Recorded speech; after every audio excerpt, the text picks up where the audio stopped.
Claude Berthet, que nous sommes au catholique. C'est l'occasion de nous expliquer quelle est une langue cette année de cours hebdomadaire, mensuel, pardon. Oui, mensuel. C'est-à-dire que par mois, je fais 2 revues de presse, on analyse les événements qui affectent le monde du juif, avec une grille d'interprétation qui est la mienne. Donc, je suis l'auteur de, comme je l'ai dit hier, Marx, l'association anti-Lénine, donc j'ai une grille de décryptage de la société marchande, Voilà, c'est ça. du travail. Et donc, et puis, j'ai aussi une grille d'analyse sur la sécularisation de la pensée chrétienne ou islamique dans l'antisémitisme. Alors cette grille, comment pouvez-vous la décrire, cette grille?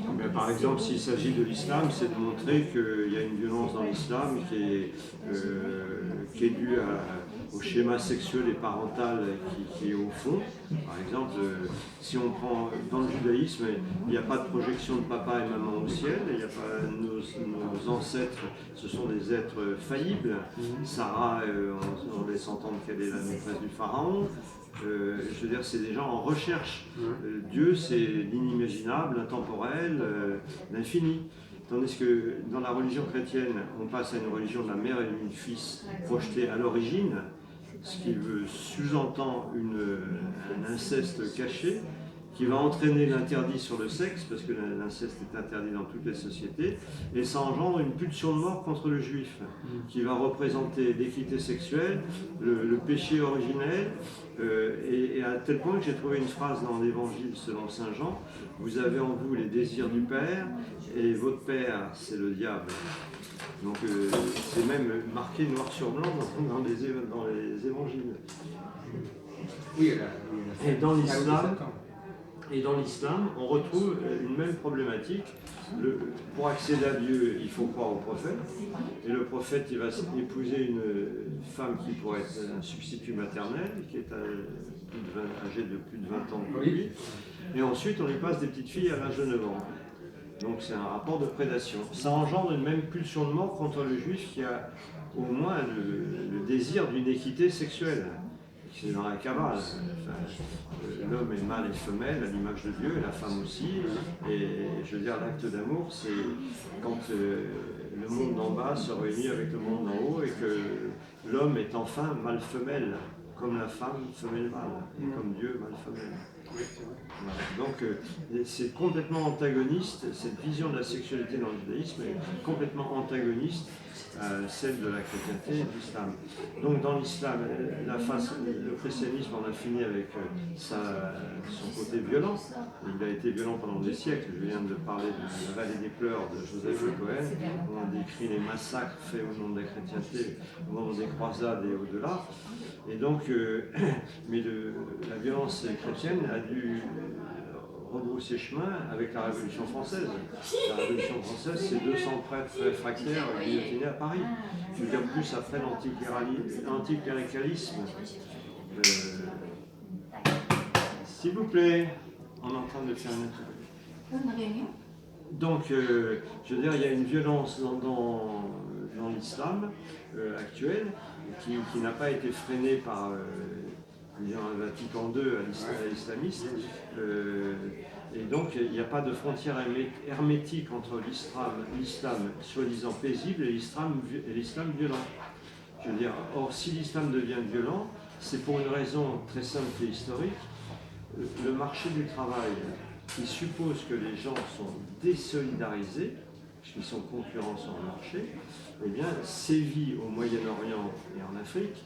Donc ça déstabilise les communautés humaines, il n'y a plus d'hégémonie sociale, et donc l'islam religieux sent très bien qu'il va perdre son âme, puisque les femmes seront libres sur le marché du travail. Je vais vous poser quelques questions là, qui me viennent à l'esprit. Est-ce que vous pensez que ça va être une question un peu provocatrice, est-ce que les Juifs sont marqués par les civilisations dans lesquelles ils ont vécu? Est-ce que par exemple les Juifs qui ont vécu dans l'islam sont marqués par l'islam? Est-ce que les Juifs qui ont vécu dans la chrétienté sont marqués par la chrétienté? Je me référais là à Manitou, à Léon Ashkenazi, qui disait un Juif est toujours judéo quelque chose. Ouais. Et l'important, c'est de ressortir les judéos et de mettre ensemble nos judéos, et pas les quelque chose. Donc il y a un travail de prise de conscience, autant pour les juifs ashkénazes que pour les juifs séfarades, de retrouver qu'est-ce que c'est que le judéo, une culture essentiellement juive dans son rapport à l'humanité. Et que ce combat, ce n'est pas seulement notre combat, c'est un combat que nous devons faire pour l'humanité entière. Il y a un universalisme juif, un idéal messianique de paix qui n'est pas dans les autres religions. Alors une autre question, enfin vous répondez, vous n'avez pas répondu directement, mais une autre question, le judaïsme français, il y a deux facettes. Il y a les juifs qui sont venus en France et les juifs qui sont de souche française depuis longtemps. Est-ce que vous avez réfléchi sur la dualité entre ces deux catégories, ceux qui sont objectivement juifs français et ceux qui sont juifs français par identification, par immigration? Oui, il y a une vieille souche. Je ne sais pas quel est votre propre pédigré d'ailleurs. Mon propre pédigré, mes grands-parents viennent pour mon grand-père paternel de Lemberg, de Lvov, maintenant c'est Lviv, ma grand-mère de Roumanie, et les autres grands-parents d'Odessa, ma mère étant née en Turquie. Donc vous avez eu une ascendance qui s'est projetée vers la France à un moment donné. Et puis j'ai pas eu mes parents, j'ai été caché 2 ans avec mes parents, donc j'ai pénétré, imprégné de culture ashkénaze, mais voilà. Et donc il y a une image de la France, il y a un imaginaire de la France. L'image de la France, alors je dis, et j'ai écrit dans le livre que j'ai écrit, Itinéraire d'un juif du siècle, j'apprends la France et eux, est-ce qu'ils m'apprennent? La réponse est négative, ils n'ont pas appris. Je veux dire, ils n'ont pas appris la culture juive. On est pourtant implanté, on a une histoire juive en France depuis des millénaires, puisqu'on est arrivé avec les armées romaines. Mais ce n'est pas le fait de votre famille à vous. Non, mais on peut faire un travail d'appropriation. Voilà. Je suis imprégné de culture française, mais j'ai dû faire un travail pour me réapproprier la culture juive, parce qu'il y a un facteur de déperdition. Non, mais dans mes deux questions, il y a la même idée, c'est-à-dire quelque part, on est juif dans un certain contexte. Et on est perçu par le monde extérieur dans ce contexte. C'est-à-dire que les juifs qui sont développés en islam, ils se sont acclimatés, ils ont été acceptés dans les catégories islamiques, dans les catégories locales. Et exactement, c'est-à-dire qu'on est toujours acclimaté, on est toujours le juif d'un certain pays, d'une certaine culture. Et quand on arrive dans un autre pays, il y a un décalage, c'est-à-dire qu'on est habitué à être juif là et pas là. Voilà, mais on a un travail à faire pour retrouver un esprit plus juif et moins judéo quelque chose. Oui, mais on peut aussi s'aligner sur la façon dont les juifs se sont installés en France. Quel genre de juif est accepté en France et s'est intégré en France. C'est comme ça le modèle pour ceux qui veulent venir en France. Mais en France, il y avait une fracture avant la guerre entre ce qu'on appelait les Israélites, bien sûr, les juifs de souche alsacienne ou provençale. Bordelaise, bayonnaise. Voilà, Bayonne. Donc, qui se situait plus dans un courant juif de religion et français de culture. Et je crois qu'on a un travail à faire pour retrouver la notion de peuple juif. Je veux dire que ce soit en Israël ou que ce soit ici, sans renier ou sans mépriser la culture du pays dans lequel nous vivons. Et je suis imprégné de culture française et j'ai dû faire un travail spécifique et j'essaie de le transmettre pour que nous nous réapproprions la culture juive, y compris la culture juive européenne. Moi, je vais vous mettre sur le tapis un petit problème amusant parce que vous avez parlé du peuple juif. Vous savez que dans l'Exode, à un moment donné, il dit Moïse parle au peuple, à son peuple. Il parle au peuple et le peuple parle à Moïse. Comme si finalement Moïse ne faisait pas partie du peuple. Puisque finalement le peuple s'adresse à Moïse. Donc, quand on emploie le mot peuple, on ne l'emploie pas dans le sens de collectif, dans le sens dans un sens hiérarchique en quelque sorte. Il y a la masse, il y a le peuple et il y a Moïse. Donc quelque part, le mot peuple est un terme ambigu parce qu'il désigne à la fois tous ceux qui ne sont pas les leaders, c'est-à-dire que la masse, et à la fois il désigne l'ensemble qui inclut et les chefs et la masse. Alors, je vais tenter de vous répondre, mais le peuple c'est une entité en formation, c'est toujours en formation. Je veux dire, et on peut dire que le peuple juif est-ce qu'il naît à la sortie d'Égypte ou est-ce qu'il naît avant avec Abraham et ensuite avec Jacob? Je veux dire, il naît avec Moïse. Je veux dire, le peuple juif, d'ailleurs, quand on parle de Pessah, eh bien, on dit que c'est le véritable nouvel an juif. Ouais. C'est le nouvel an du peuple. Le peuple juif naît à la sortie d'Égypte avec un idéal d'anti-esclavagisme et d'anti-idolâtrie. Vous-même, vous êtes hébraïsant, enfin, vous avez une phrase. Un peu, oui. Vous savez qu'il y a 2 mots pour dire peuple. Il y a Am. Il y a Am, mais il y a aussi Goy. Par exemple, dans l'Alliance, quand Dieu rencontre Abraham, il ne dit pas le Am, il dit tu seras un grand peuple, Goy Gadol. Donc effectivement, il y a un problème, c'est que Goy, ça désigne, c'est véritablement ce terme qui désigne l'ensemble des Juifs, et Am, ça désigne les Juifs qui sont en quelque sorte la plèbe en quelque sorte. Vous voyez ce que veut dire, le mot Am veut dire plèbe, c'est-à-dire c'est la masse juive qui s'oppose au leader. En fait, c'est pour ça qu'il y a un problème concernant le mot peuple qui est assez amusant. Alors en ce qui concerne la question israélienne, quand je vous ai écouté votre conférence, il y a une chose qui que vous ne semblez pas avoir signalée, j'aimerais bien avoir votre avis là-dessus.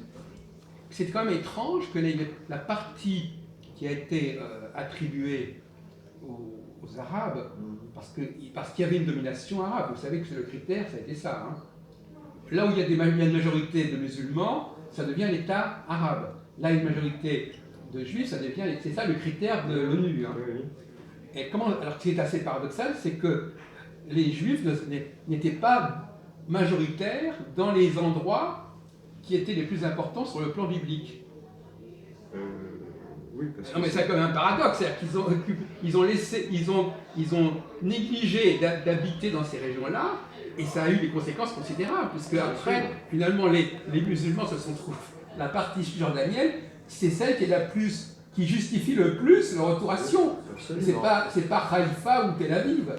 Comment vous expliquez ce paradoxe, Claude Berger? Ce paradoxe, parce que d'abord, le mouvement sioniste, à ses débuts, était un mouvement très laïque, et je veux dire il n'avait pas la vision historique, c'était déjà créer un foyer juif. Déjà, il y a eu une discussion au sein du mouvement sioniste. Bien sûr, il n'y avait pas que la Palestine. Il n'y avait pas que la Palestine. Il y avait l'Ouganda, il y avait l'Argentine. L'Argentine.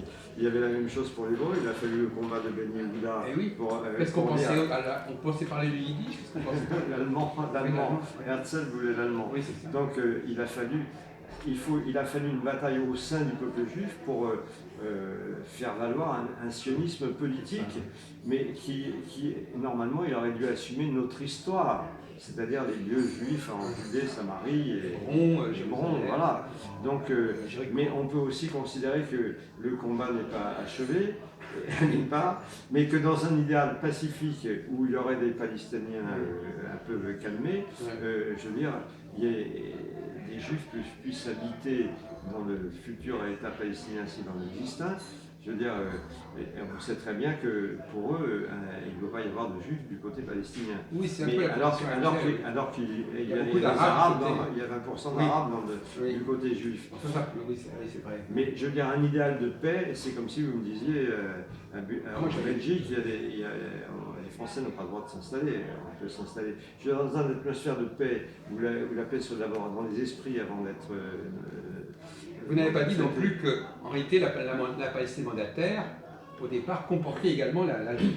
La Jordanie, mais non, je sais pas. Parce que c'est quand même un point important que les gens ignorent. C'est qu'en fait, il y a eu 2 partitions. Il y a eu une première partition dans les années 20, où déjà la partie transjordanienne a été attribuée aux Arabes, et une deuxième partition dans la partie cisjordanienne. Je soutiens votre propos, mais je n'ai pas traité du problème israélo-palestinien ce soir. Ce soir, notre but, c'était de transmettre ce qu'on a fait déjà plusieurs fois, les écrivains yiddish, les penseurs juifs. On a fait donc André Neher, j'avais déjà fait Moses S, Buber, Scholem. Voilà, donc notre propos, c'est de faire en sorte que le Café des Psaumes, ça soit un lieu de transmission culturelle. Je vais vous poser une question concernant Herzl. Oui. À votre avis, de quand date la première traduction en français de Judenstadt? Je ne sais pas, 2 ans après sa parution en allemand, non? Et c'est paru, à votre avis, sous quelle forme? Non, parce qu'effectivement, l'État juif, il est paru en français très très rapidement. Oui. Et même, on dit qu'il a été écrit en partie à Paris. À Paris, oui, à la suite du procès Dreyfus. Donc, il appartient en quelque sorte à la production française. Absolument. Il est paru en fait en feuilleton, curieusement. Il est assimilationniste. Comme il y a des gens qui voulaient s'assimiler en tant que religion et ne plus faire partie du peuple, ils pensaient être un peuple comme les autres.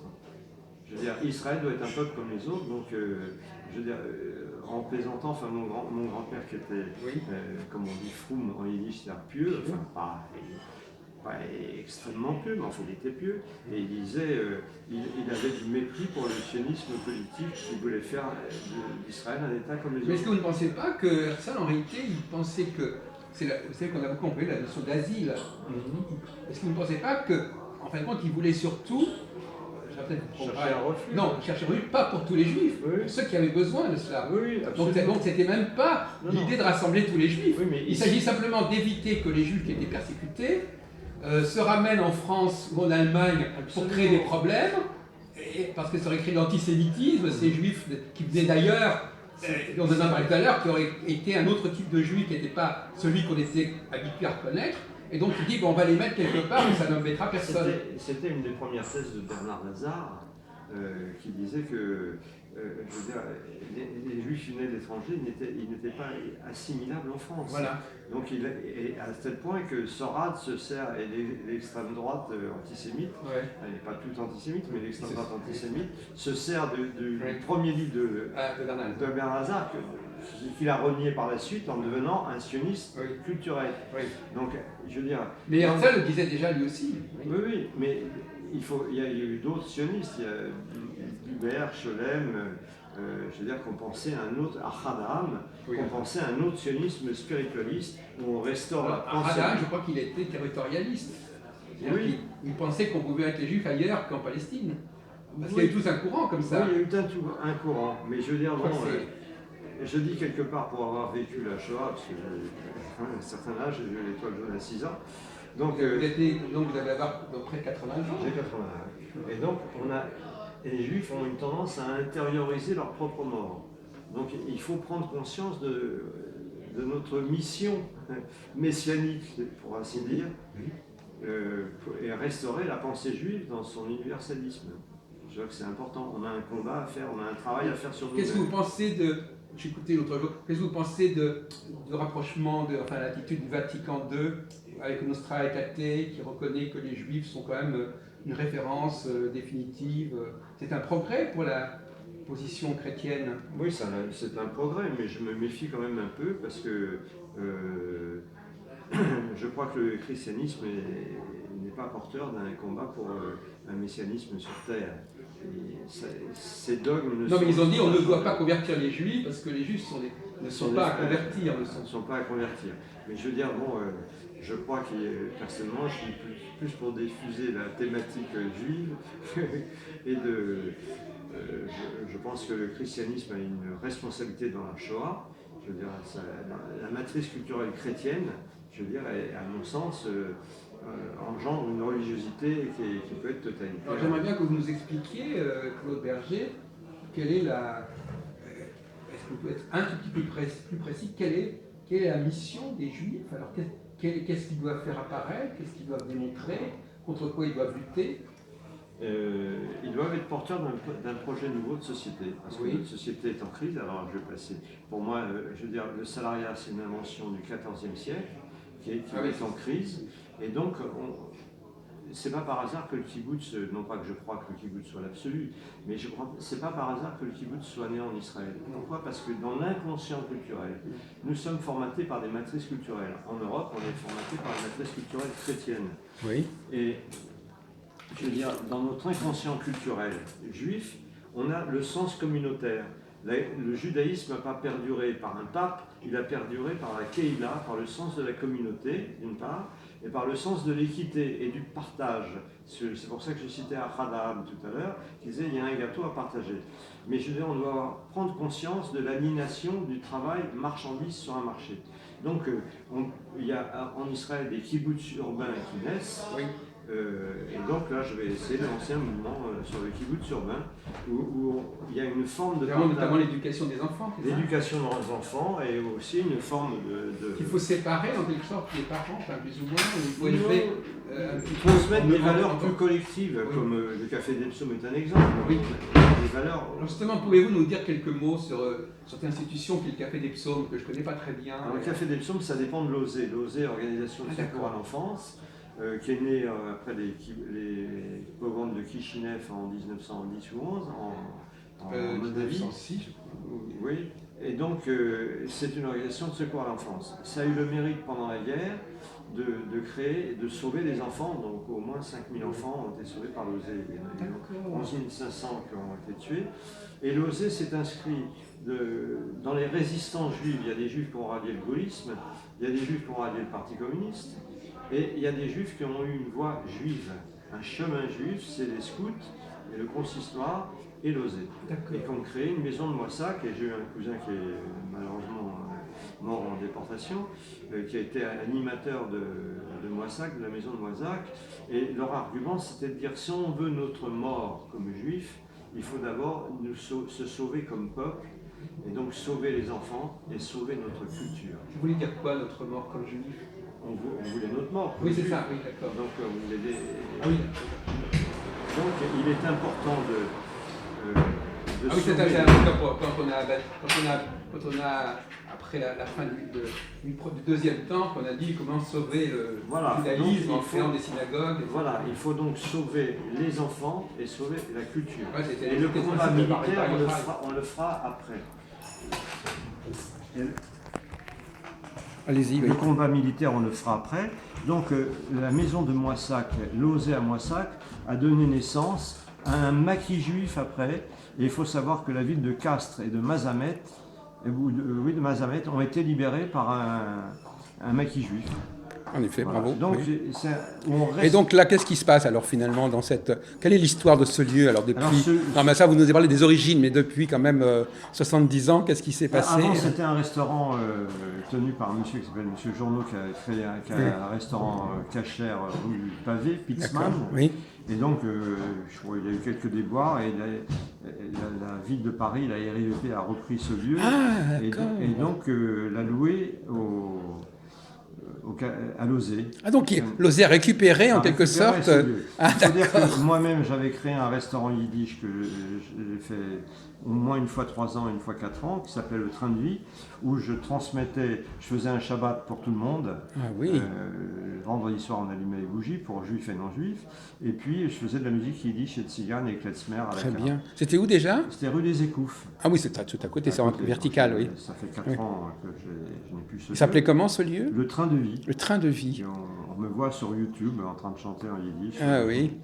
Voilà. Et donc ça recommençait depuis quand cet endroit? Le Café des Psaumes, ça doit faire 4 ans, je crois. 4 ans, oui, d'accord. Donc on fait l'anniversaire. Et alors il y a combien d'activités? Il y en a tous les jours? Oui, pratiquement, vous avez un programme là-haut. Et donc il y a des gens qui se sont... Ils ont une équipe comme ça, de gens qui sont titulaires, de bénévoles, mais qui sont...